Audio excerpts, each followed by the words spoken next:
Why are you so passionate about the problem of information overload is perhaps the question I have heard most in the past decade.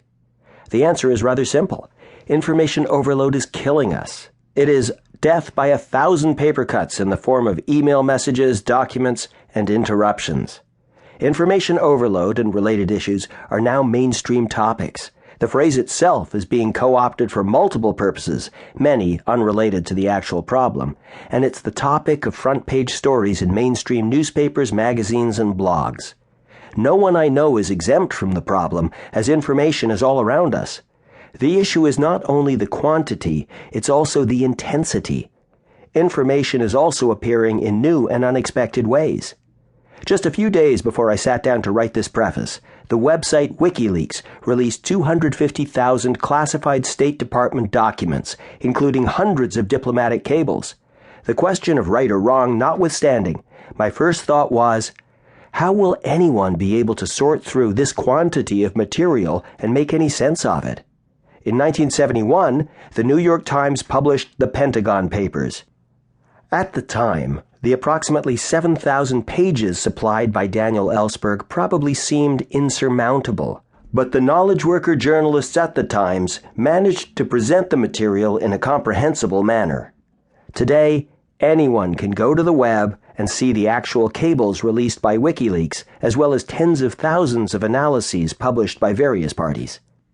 The Internet has removed the intermediaries, such as newspapers, that even a mere decade ago would have been the place to which someone such as Bradley Manning, the private in the U.S. Army who is suspected of having disseminated the classified documents, would have turned. Manning didn't even need WikiLeaks. Anyone can publish a web page and content today, and this, of course, is why we have more and more information coming at us from all directions. The unfortunate reality is, there is no magic bullet for fixing information overload at this time, and it is likely that we may never fully resolve the problem.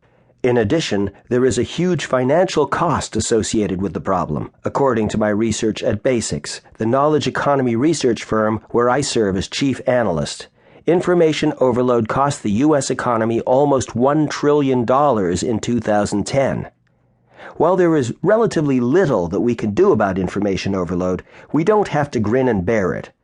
What does help reduce information overload and lessen its impact is 1. Raising awareness, and 2. Presenting context and history as to why the problem is occurring. Raising awareness helps because most people are simply unaware of the root causes of information overload, such as poor search techniques, unnecessarily copying dozens, if not hundreds of colleagues on an email, or calling someone 2 minutes after sending an email message simply to tell the sender of its presence. Providing context and history puts things into perspective. The quantity of information has increased in lockstep with advances in technology, beginning with pen and paper and continuing into the information age. Not surprisingly, 16th century knowledge workers complained with alacrity about such things as too many books.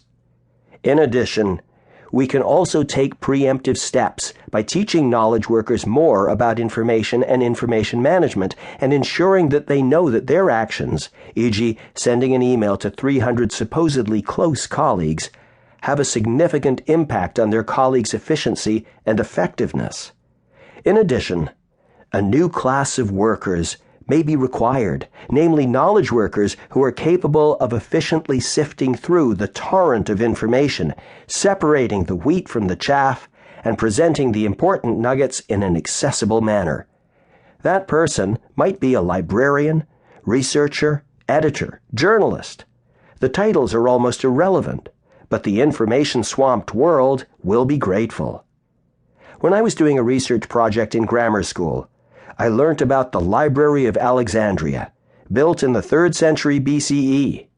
The library was charged with collecting all of the world's knowledge, the first effort of its kind, and became a home to scholars from around the world. It also had one of the most original and possibly apocryphal acquisition policies ever.